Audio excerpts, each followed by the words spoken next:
Don Dohler's Fiend, filmed in suburban Maryland in 1980. Fiend became a cult classic in the years following. Known for its slow burn tension and eerie atmospheric tone, the film resonated with viewers drawn to low-budget horror. Much of the atmosphere comes from the haunting graveyard scenes, which features an old church with a web-like stained glass window, a graveyard filled with century-old tombstones, and towering pine trees that loom ominously over it all. But what fans of Fiend haven't known for years is that hidden in the opening credits lies a forgotten tragedy, a painful story that connects directly to the family of one of the film's actors.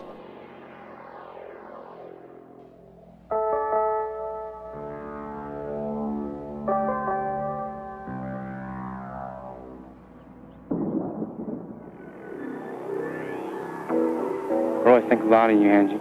And I think a lot of you too, Steve, except for coming to this place. Ain't that bad, at least it's quiet. Yeah, and it's cold, too.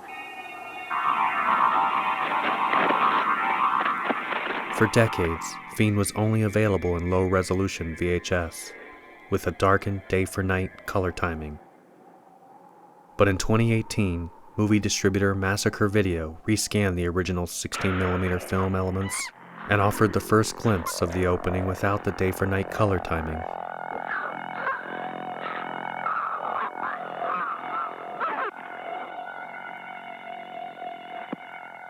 Longtime fans were rejuvenated by the improved picture quality, while new fans were drawn in by the vintage rotoscoping and the film's inventive, low-budget charm.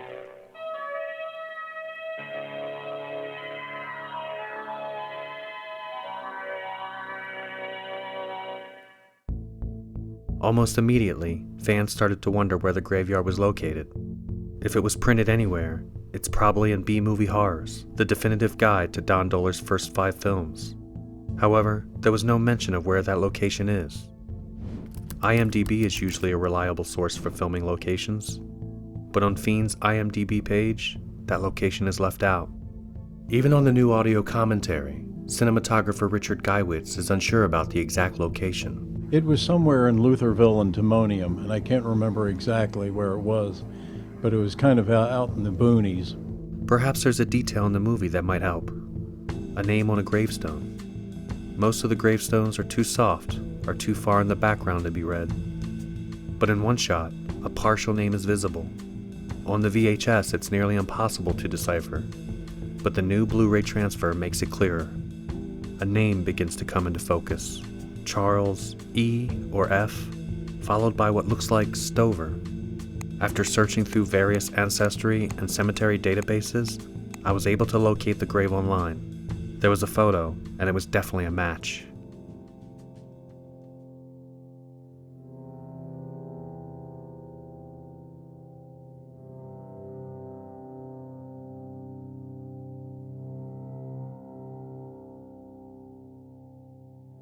The Fiend graveyard finally comes back into focus. Arguably, it's one of the most cinematic locations of any Dohler film.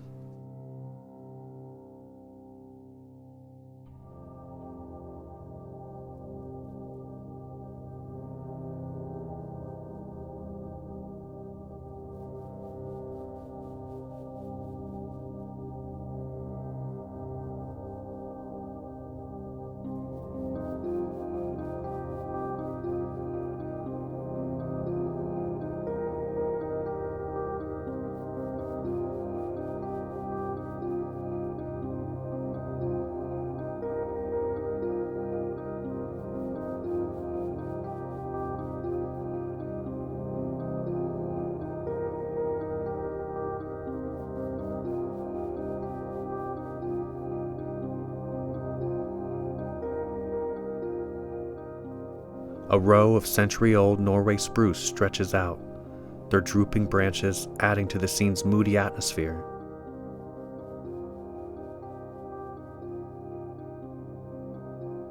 And at the base of one of those towering pines is the tombstone. What started out as an attempt to find a film location has led to an even deeper discovery. Charles Edgar Stover Jr., born February 1902 and died March 1919. He was 17 years old. For over 100 years, he's been here, tucked away in the graveyard. And over those years, slowly, he became forgotten.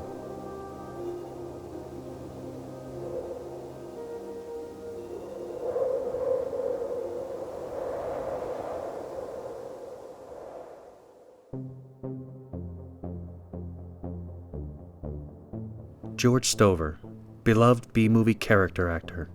He has over 120 IMDb movie credits to his name, and is famous for his roles in early John Waters films, Female Trouble and Desperate Living. It's interesting because some people only know me from the 2 John Waters movies I had in which I had speaking parts. And other people only know me from the science fiction movies. I get requests for autographs every once in a while. He also has the distinction of being the only actor to appear in all 11 of Don Dohler's films, the second of which was Fiend, where George plays the familiar to the title character. I think Don invented the concept of the Fiend, but it's about a spirit that invades a corpse and reanimates it. And this reanimated corpse needs to kill people to get it their life force so he can continue on living. So this Fiend is living in suburbia as a music teacher, and I'm his assistant. George Stover is the nephew of Charles Edgar Stover Jr. And I almost did a double take. I couldn't believe it. I have never been to that cemetery, so I didn't see any of the shooting there that went on. My uncle died at a young age. I think he was 17. Not really sure of the cause, other than I know it was a sickness. It wasn't due to an accident or something like that. It was due to some disease. I've never seen a picture of my deceased uncle. Who was Charles? What was he like? Why did he die at age 17? A 1910 census report shows him at age 7, living with his family on Phoenix Road, just north of the church. His father, Charles Stover Sr., is listed as a builder of bridges.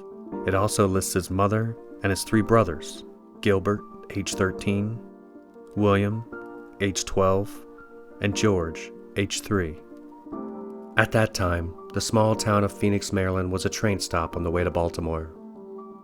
The next historical document that mentions Charles is his obituary in the Baltimore Sun in 1919. Because of his age and the timing, I couldn't help but to wonder if he hadn't been a victim of the Spanish influenza, which had a high mortality rate among young adults. Sometime in the decade before he died, the family left rural Maryland for Sparrows Point, a Chesapeake Bay peninsula south of Baltimore City that was quickly becoming a hub of metal manufacturing. Bethlehem Steel purchased the steel plant and shipyard there in 1916. Alphabetical streets of bungalows had sprung up to house the incoming workers and their families, and the Stovers moved to 813 East E Street. The Stover boys would enter a much different milieu than their former country stomping grounds, one of smokestacks, streetcars, and steelworkers. They would have attended Sparrows Point High School.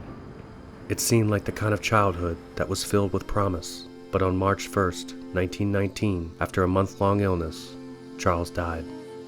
I never saw the death certificate. I'm not sure what the cause was. This is the death certificate. Let's see. I didn't know you had this. Tuberculosis of bladder.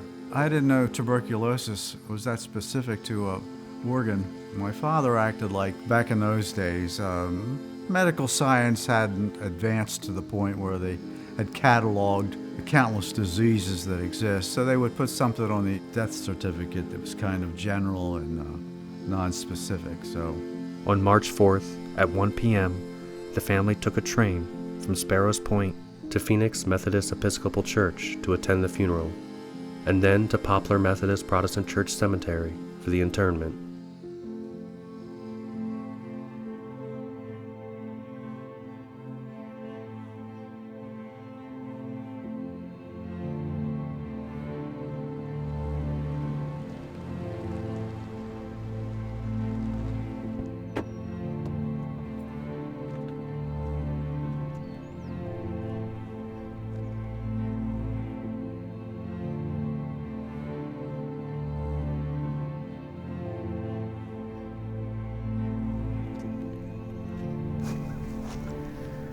Well, we're here today to visit the cemetery used in Fiend.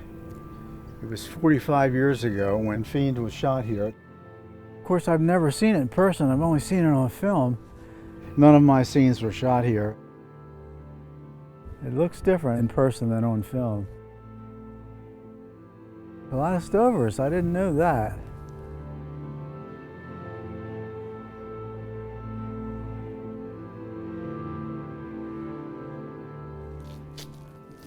Jeez, these pine cones are, okay.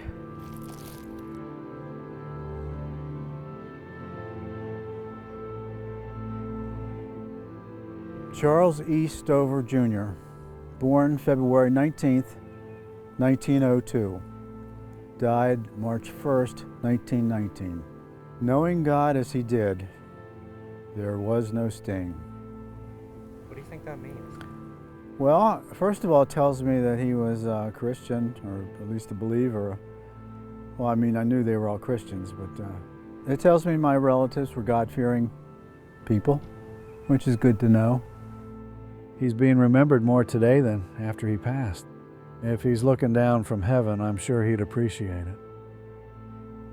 Uncle Charles, sorry I didn't get to know you.